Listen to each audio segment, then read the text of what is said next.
Bonjour à tous, et cette semaine dans les Jeudis de l'économie Radio Rythme Bleu, nous allons parler de la succession, comment la préparer au mieux, à partir de quand faut-il s'en préoccuper, quels sont les passages obligés, la législation a-t-elle évolué ces dernières années. Nous allons parler de tout cela avec nos deux invités, maître Charles Calvet qui est notaire et Benjamin Rouveyrol qui est conseiller en gestion de patrimoine chez IFP Patrimoine. Bonjour à tous les deux. Bonjour Jean-François. Bonjour Jean-François. Merci d'avoir accepté notre invitation pour une émission qui sera un peu pratique parce que l'idée c'est d'inciter en tout cas les auditeurs à préparer leur succession, et c'est la première question que je vais vous poser. Est-ce que c'est important de la préparer? À partir de quand faut-il s'en préoccuper? Parce que j'imagine que souvent vous voyez des gens arriver qui sont, pardonnez-moi, mais un peu à la bourre, c'est déjà tard dans leur parcours de vie, et à quel moment faut-il commencer à se préoccuper, maître Calvet, de la préparation de sa succession? Alors on peut s'en occuper à tout moment, mais c'est vrai que le plus tôt est forcément le mieux. Le principe essentiel, c'est de prévenir les conflits. C'est ce que malheureusement nous, notaires, on rencontre au quotidien ou presque. On a des placards remplis de dossiers avec des conflits familiaux, notamment sur des partages successoraux. Et donc l'essentiel, c'est de pouvoir anticiper au travers de différents mécanismes que l'on va voir pour éviter des conflits. Alors vous parliez de mécanismes, on peut déjà peut-être les citer très rapidement? Alors oui, le règlement d'une succession, évidemment on décède, donc là l'héritage se fait automatiquement, mais il y a donc plusieurs mécanismes. Je pense à la donation-partage, où on va anticiper, c'est vraiment le chapeau de l'acte, c'est on anticipe le conflit. Et on vient donc transmettre par anticipation, c'est le cas de le dire, un bien, des valeurs mobilières ou autres aux héritiers. Alors, il y a aussi, et ça c'est important, Benjamin Rouveyrol, dans un patrimoine, il y a plusieurs choses. On peut avoir de l'argent de côté, on peut avoir une maison, enfin, il y a beaucoup de choses. Et là aussi, les cas de figure divergent en fonction, évidemment, de son patrimoine. Alors, en effet, au niveau de tout ce qui va être conseil au niveau de la succession, ce sera que au cas par cas. Et donc, il y aura la partie succession immobilière, qui pourrait être optimisé, on va le voir, donc là qui va forcément passer dans la masse successorale chez le notaire. Et aussi il y a la partie mobilière, donc tout ce qui va être compte bancaire, compte titre, dépôt à terme, objets de valeur ou assurance vie, donc tout va rentrer aussi dans la masse successorale, sauf l'assurance vie, qui peut être un mécanisme d'optimisation de succession. Et du fait qu'il n'y a pas le droit de succession si les fonds sont placés avant 70 ans, et aussi dans le fait qu'on peut nommer des bénéficiaires sur le contrat, qui peuvent être des héritiers directs ou qui peuvent être des tierces personnes. Et dans ce cas aussi, il y a une optimisation qui est assez importante, puisque si on nomme un bénéficiaire qui serait une tierce personne dans un contrat d'assurance vie, on supprime les 50% de fiscalité qu'il pourrait y avoir si ça rentre dans la masse successorale. Voilà, donc il y a beaucoup de choses, on sent bien que c'est un domaine relativement compliqué. Il faut bien évidemment que les personnes qui préparent la succession connaissent ces problèmes. Et finalement, l'idée, maître Calvet, c'est de débugger toutes ces questions-là, de faire en sorte qu'on ne soit pas confronté non seulement à des conflits, mais peut-être à des problèmes qu'on n'avait pas du tout anticipés et qui pourraient faire que la succession ne se passe pas aussi bien qu'on l'aurait souhaité. Oui, tout à fait. Ça reprend ce que je disais en introduction. On se retrouve avec une famille qui semble unie au premier abord, et dès qu'il y a un parent qui décède, ça peut encore aller, mais dès qu'il y a, et c'est souvent le cas du patriarche, qui décède, là peuvent ressortir des tensions familiales donc antérieures et un blocage qui naît alors que de prime abord, il n'y avait pas de difficulté. Donc c'est là qu'il faut anticiper, et c'est là, sous la gouverne du coup des parents, que l'on va venir donc répartir le patrimoine donc par anticipation aux enfants, tout en conservant un pouvoir d'utilisation des biens au travers donc de la notion d'usufruit que l'on entend donc régulièrement, où donc les parents vont pouvoir continuer d'utiliser les biens et d'en percevoir les revenus tout en transmettant la propriété aux enfants, et ils vont le devenir du coup plein propriétaire au moment du décès donc des deux parents. Alors, pour terminer cette petite introduction, parce qu'après on va rentrer un peu plus dans le vif du sujet, parler de la succession des biens mobiliers et des biens immobiliers.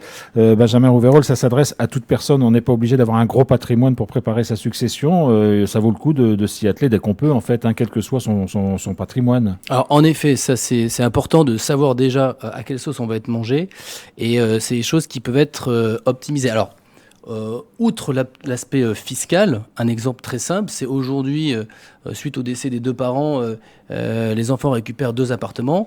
Et ben, si rien n'a été fait, ils vont être en indivision à 50-50 sur les 2 appartements.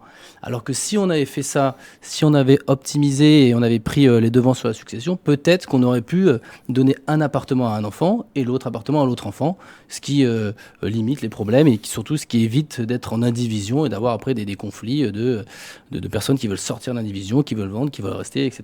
Alors justement, restons sur ce domaine de la succession immobilière, parce que alors les cas de figure sont multiples, évidemment, on ne va pas répondre à toutes les questions, toutes les interrogations, tous les cas de figure, mais en même temps, il y en a certains qui se retrouvent. En gros, il y a une maison principale qui est détenue par les parents, ils ont 2, 3 ou 4 enfants. Voilà, les choses ne se font pas naturellement, c'est-à-dire que là aussi, il faut anticiper. Il y a plusieurs cas de figure possibles, Maître Calvé ? Alors, si le patrimoine forme uniquement, enfin, si la maison d'habitation forme le patrimoine principal et qu'après on va avoir plutôt des comptes bancaires, là, on pourrait anticiper cette succession-là. Mais généralement, nous notaires, on conseille quand même aux parents de conserver la propriété de leur résidence principale, pour la simple et bonne raison que si on en transmet la propriété aux enfants, quelques années plus tard, eh bien, il y a un enfant qui pourrait dire moi je ne suis pas d'accord de vendre si justement les parents doivent vendre le bien pour aller en maison de retraite, pour, si c'était une villa, aller en appartement. Bref, s'ils doivent changer de vie.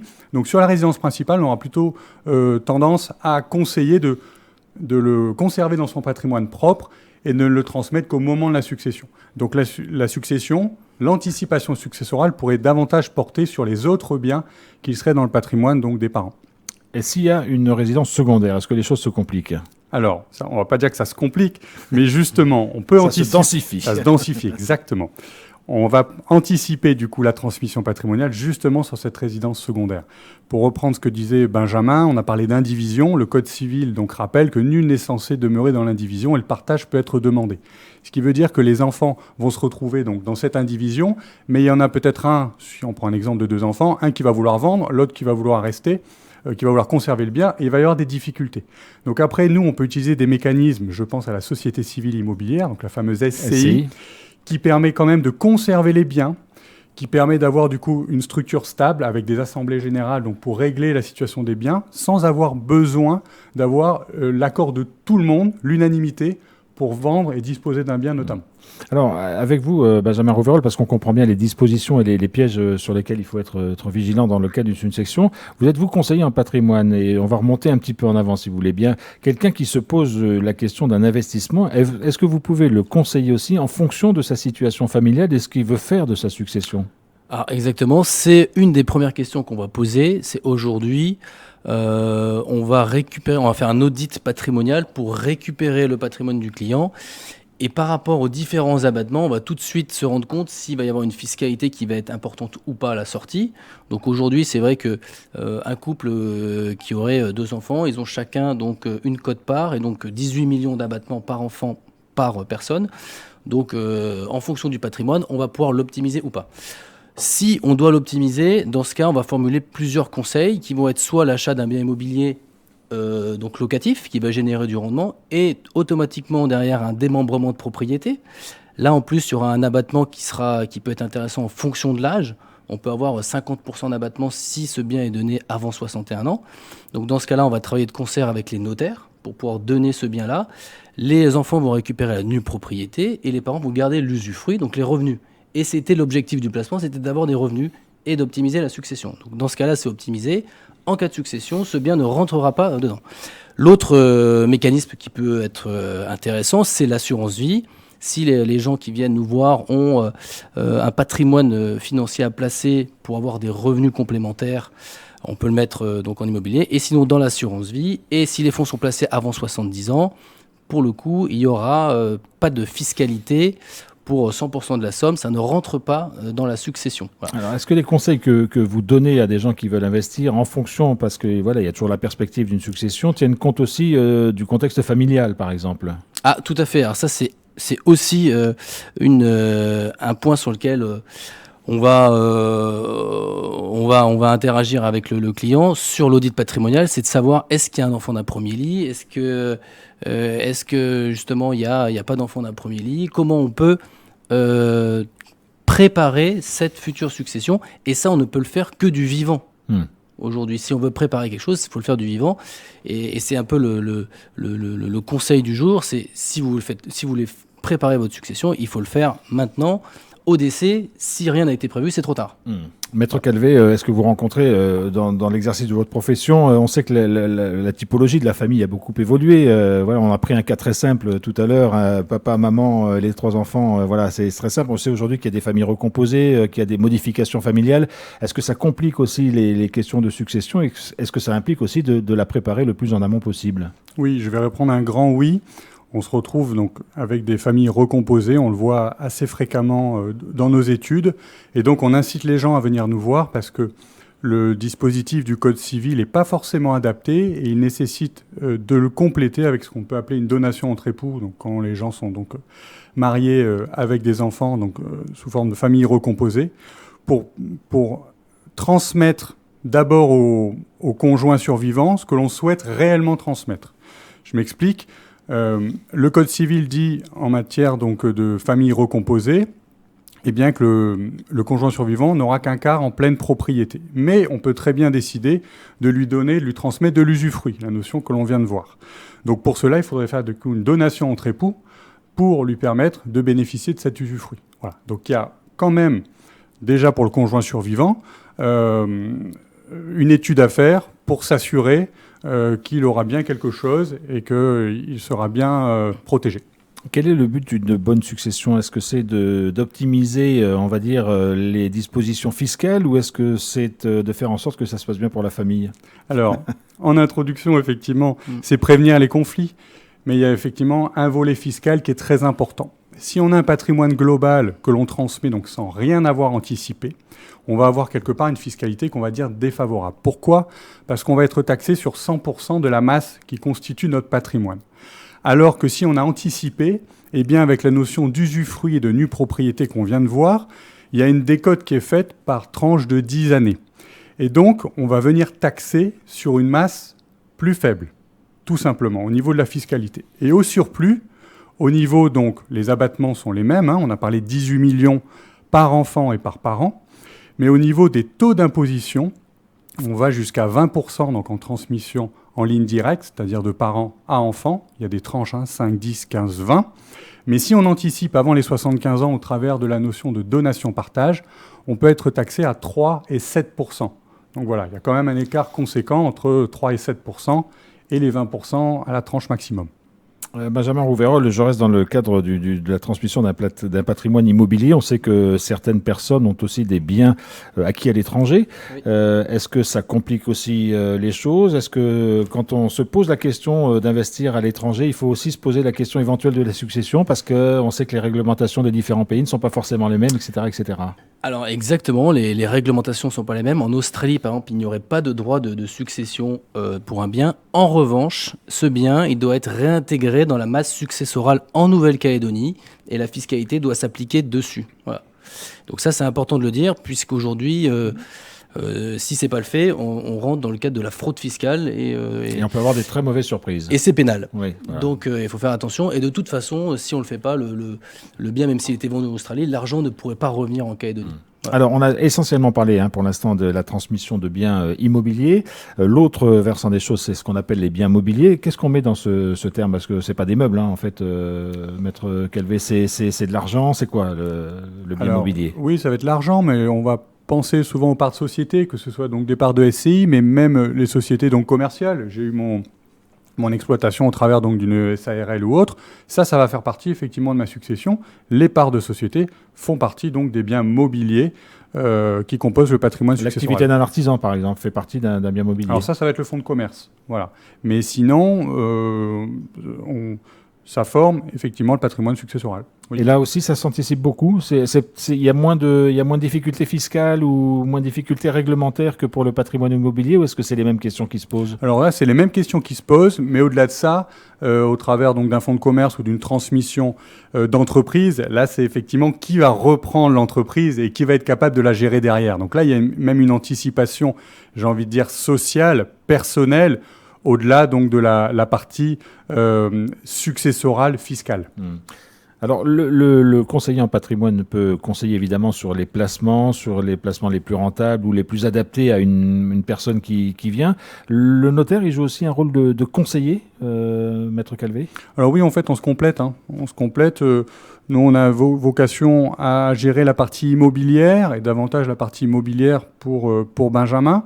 Donc, on se complète dans l'analyse, c'est-à-dire qu'on peut tous les deux, on est capable de porter un diagnostic sur une situation qui nous est proposée, présentée, et d'arriver du coup à proposer cette solution. Alors on a évoqué avec vous, Benjamin Rouveyrol, les choix que pourrait faire quelqu'un qui veut investir dans l'immobilier en vue éventuellement de sa succession, mais il y a des gens qui veulent simplement placer leur argent, et là aussi il faut anticiper les choses pour que la succession soit la plus rentable possible.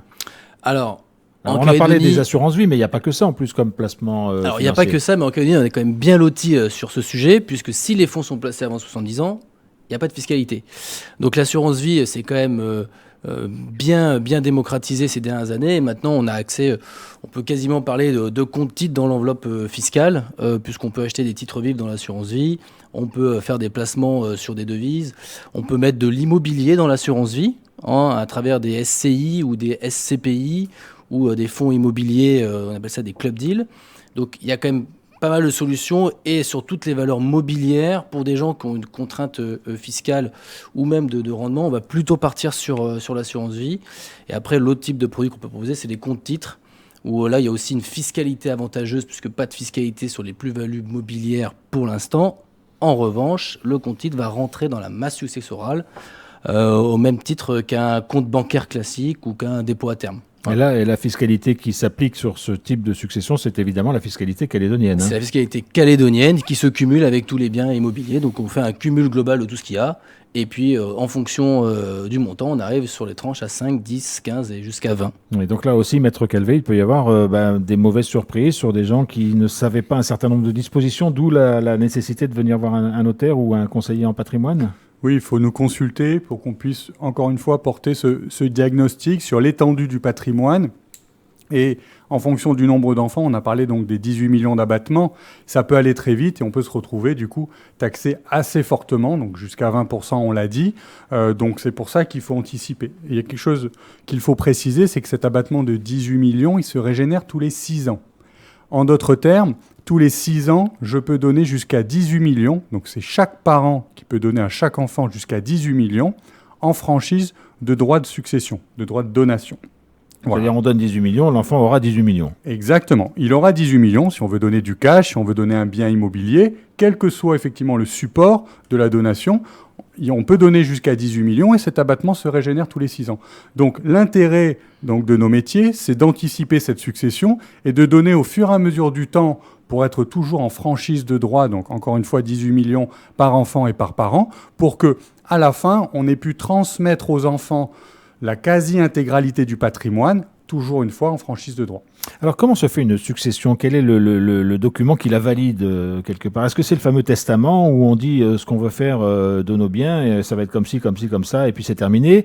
Est-ce que c'est figé une fois pour toutes? Est-ce que ça peut se retravailler? Enfin voilà, quelle est la forme finalement que prend la succession? Alors le testament, c'est une disposition donc à cause de mort. Ça veut dire que c'est au moment du décès qu'on va ouvrir le testament et qu'on va voir ce qu'il contient. Là, l'idée, c'est d'anticiper tout ça, donc au travers de la donation-partage dont on a parlé, qui a donc une fiscalité favorable. Donc, c'est plutôt dans l'anticipation que sur le traitement d'un testament. On en revient toujours au même sujet. Mais pareil pour vous, pour ce qui concerne le patrimoine. Oui, tout à fait. C'est des choses qui s'anticipent.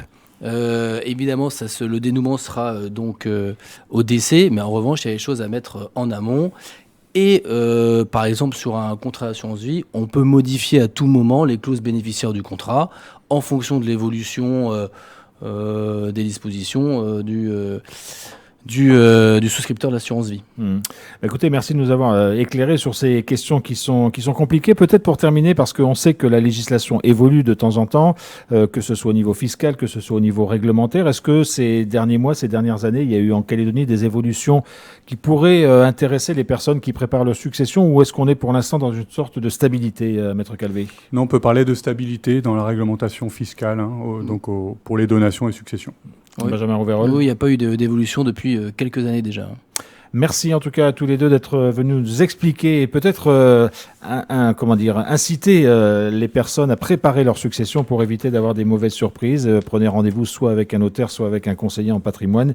Il y a tout ce qu'il faut sur le territoire. Merci en tout cas de vos conseils pour cette émission qui sera disponible en réécoute dans quelques instants sur notre site internet rrb.nc.